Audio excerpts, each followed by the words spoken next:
Our next presenter is our Supreme Fearless Leader, Professor Guy Maddern, Director and Chair of ANZASM. Now, Guy will be speaking on the expectations of our surgical clinicians participating in RACS RAAS activities.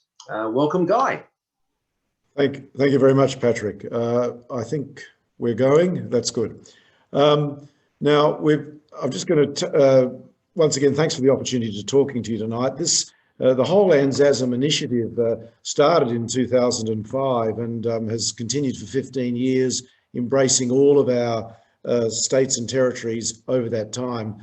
And so it has been an extraordinary achievement. And the Victorian VASM was the sort of the second tranche of states that we embraced. We sort of debugged it all in Western Australia, South Australia and Tasmania before we tried to take on Victoria, and it's been fantastically successful in Victoria.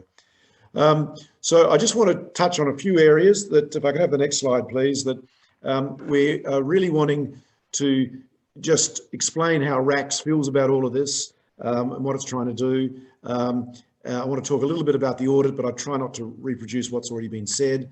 Participation in ANZASM. I'm going to talk about regional audits and lessons learned to improve clinical practice. Next slide, please. So the College of Surgeons is the leading advocate for surgical standards, professionalism and surgical education in Australia and New Zealand. And we really need to hang on to that. Otherwise, it'll be taken away from us and potentially administered by others. And so this audit is a very, very powerful tool to point out to government, health departments, that we are very serious about what we do and wanting to look at it critically. And I'd have to say we're quite unique in that. We're a not-for-profit organisation. We are covering all of our surgeons, and we have, a large number of surgical trainees and international medical graduates. We are trying to make sure everyone understands that not only are we looking after Australia and New Zealand, but we're also out participating in the Australian Pacific region. And again, it gives us a great credibility of how, if we're able to be assessed and measured against others. And of course, we have our 9 surgical specialties. Next slide, please.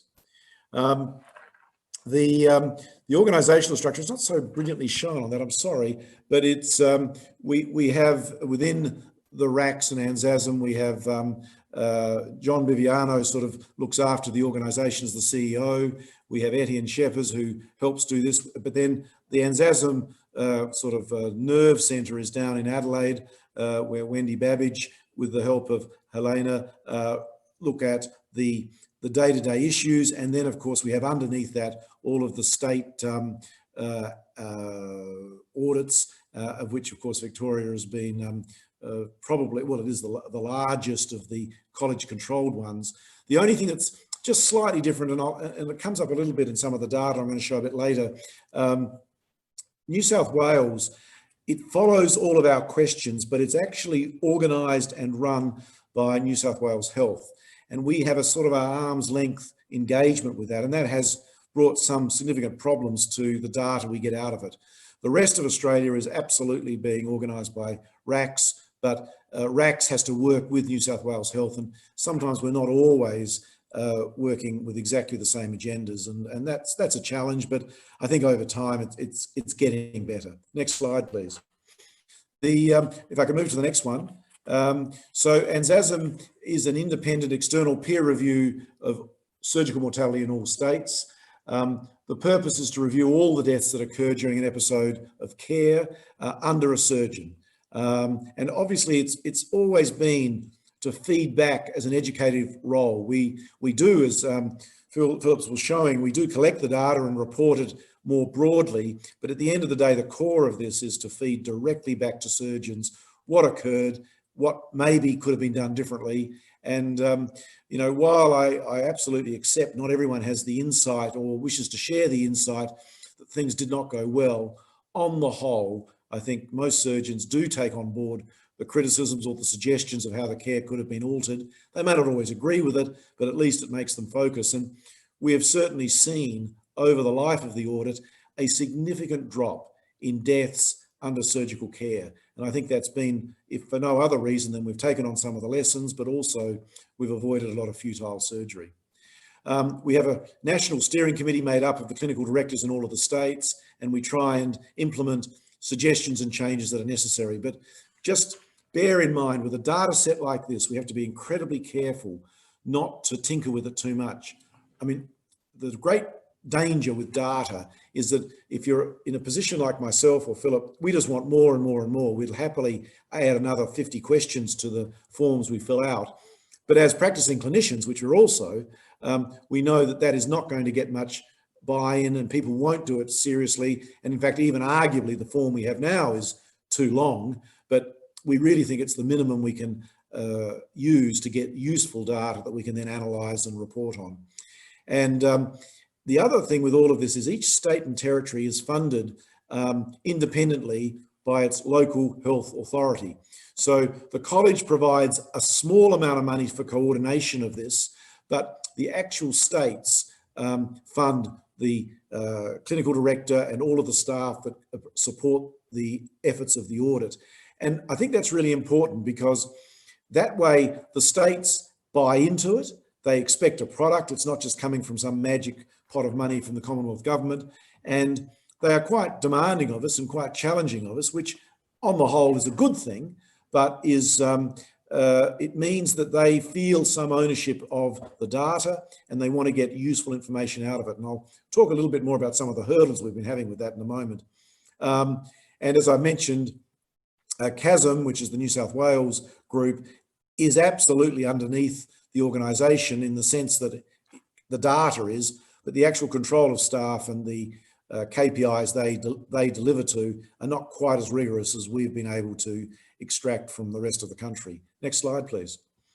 And then this is just a brief governance structure of ANZASM. We have the Ministers of Health, Departments of Health, participating hospitals, consultant surgeons, then feeding that into the RACS Council, which has the professional development standards, then the RACS Surgical Audit Committee, which is obviously a subcommittee of CPD, and then we have the ANZASM Steering Committee, which I've already talked about, and underneath that you have RACS Audits of Surgical Mortality and Management Committees, and then you have really a lot of project staff. And not that I'm going to show a slide on this tonight, but just for your interest, the data so far that has been collected has already cost well in excess of $30 million.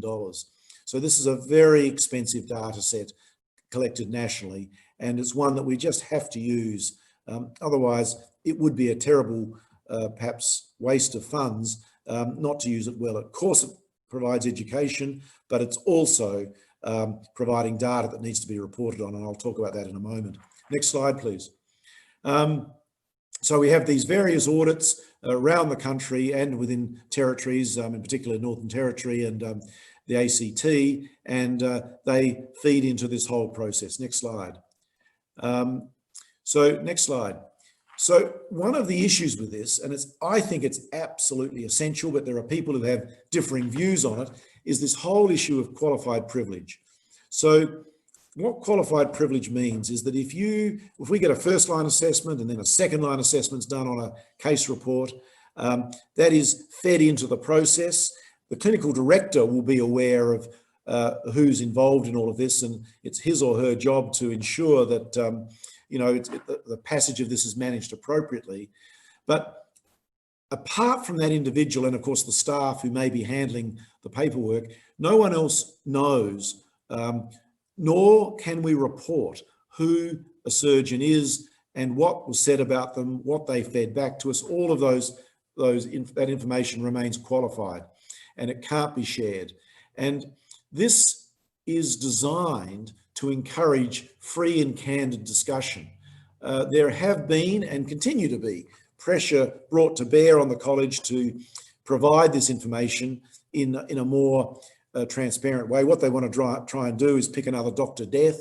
Interestingly enough, of course, Dr. Death was not part of the audit of surgical mortality, and probably would have been picked had he been part of it, but he wasn't because he was not a fellow of the college. However, that is what qualified privilege is there to protect. The converse argument is, of course, that we do want to be able to report maybe to a hospital someone who may appear to be going off the rails and not being picked up by their processes. However, we have argued in the college, and I must say I personally agree with this. We have argued that there should be active M&Ms going on in the hospital. And if an individual is clearly not performing at a standard that colleagues would not think is appropriate, that should be managed through the M&M process. And we've developed a very thorough M&M process, which you can look at. It's available on the college website. It's been published in the ANZ Journal. And that explains how an M&M we think should be conducted. And one should really insist that hospitals are doing that. So therefore, we are not entirely convinced that even if we wanted to unleash qualified privilege and allow this all to be reported back, it's necessary, because there are other mechanisms. It's just that they take a little bit more work and effort by the various jurisdictions. And of course, we are, we've got what might look like a low-hanging fruit for them, but we at this stage are not giving up our qualified privilege, although we are certainly finding ways where we can make sure that issues, particularly systems failures, are being brought to the attention of the hospitals and the health authorities. Next slide, please. We have, in order to ensure that we get high compliance with ANZASM processes, we have arranged in the past with CPD since 2010 that you need to do and participate in ANZASM, otherwise you will not be able to obtain your CPD. And I think that's a very useful initiative, which has led to a massive uptake in the ANZASM process, and we have virtually 100% participation now. Sometimes they're a little bit late coming, but they eventually come, and the data set's very strong. That helps us, of course, in two ways. One, we really know what's going on, but also we are able to show the states and the government, the federal government, that they're getting high quality data, not just 60% or 70%, which is what we were running at before it became a mandatory part of obtaining CPD. Next slide, please.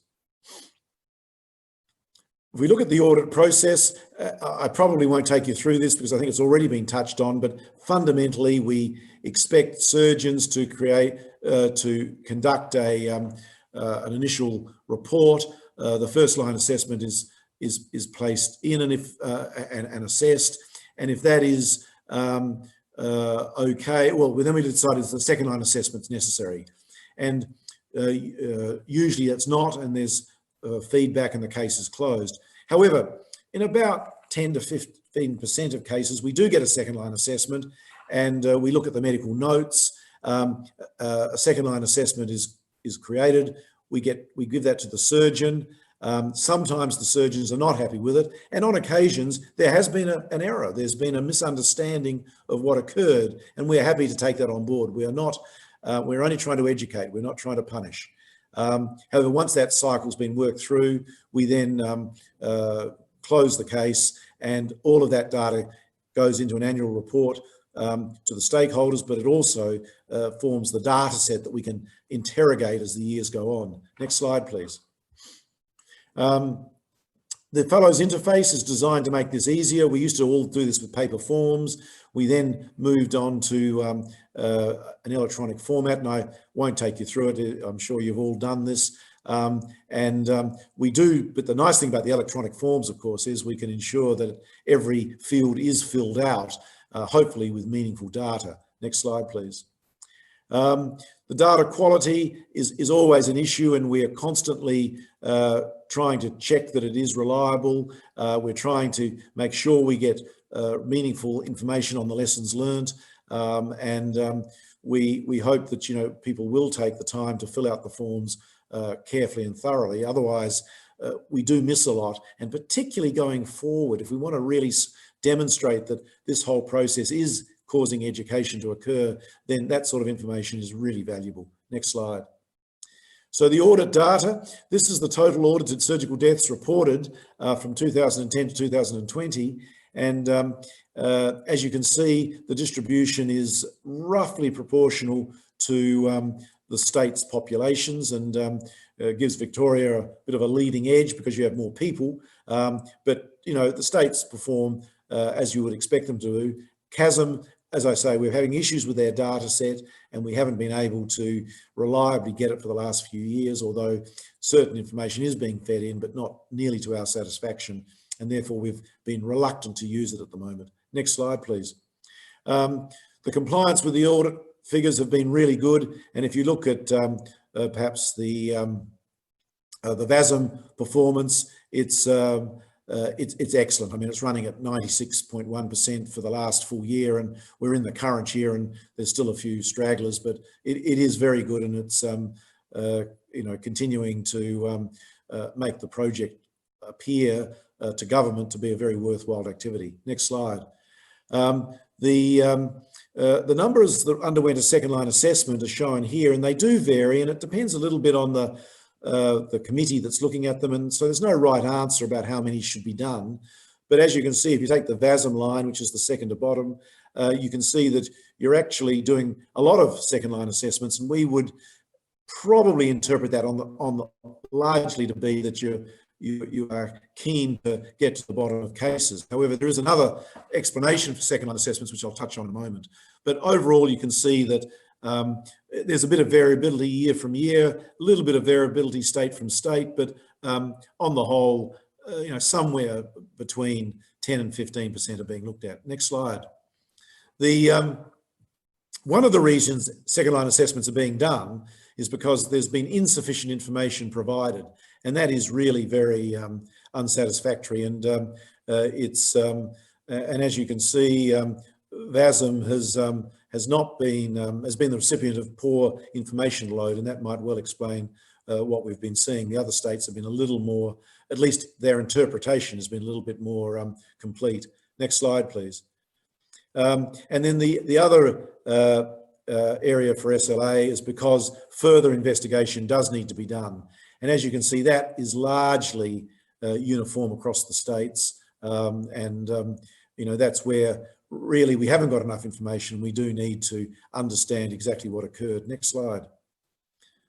Look, I won't take you through all of this. This is a bit much, but this is the clinical management comparisons between the various regions. Interestingly enough, if you look across the lines, you can see that for nearly all of the headings, there's a pretty consistent performance. I mean, there's a bit of up and down, but they're not wildly different.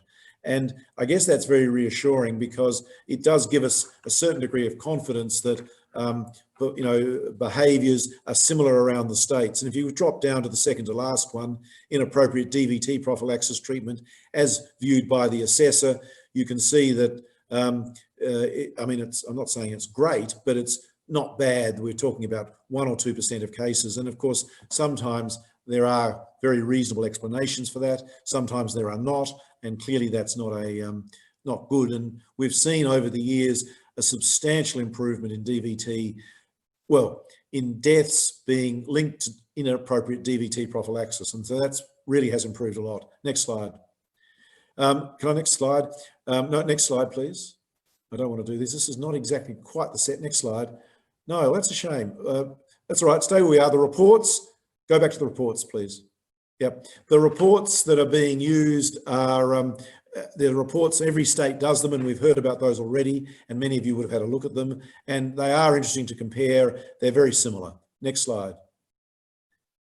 Scientific papers, and this is just a snapshot of papers published from each region. We're getting lots of people are milking this data and providing really interesting papers on specialties, behaviours, systems errors and the like. And so we think this is a fantastically important use of this enormously expensive data set. Next slide, please. So look, that takes me through to the conclusion. The only thing, unfortunately, this data set, this slide set wasn't exactly all the slides I was going to show, but one of what I just wanted to say in conclusion is that we have had feedback on the audit at various times. We've done deliberate snapshots of selected surgeons, and overall, and I won't be able to take you through it now, but overall, most surgeons have found it to be valuable, useful, and they are happy to participate. So we do believe that we're delivering something that is of use. It is another burden on our already life of bureaucracy, but there certainly does seem to be generally a lot of people who feel very comfortable with the audit process. And in fact, we found that only 2% of surgeons disagreed, or one other 1% strongly disagreed with the audit. So really, we are not doing something that most are fighting against, and we'll just keep trying to make it better. So thank you very much. And I guess it'd be good, we can return to questions perhaps at the panel.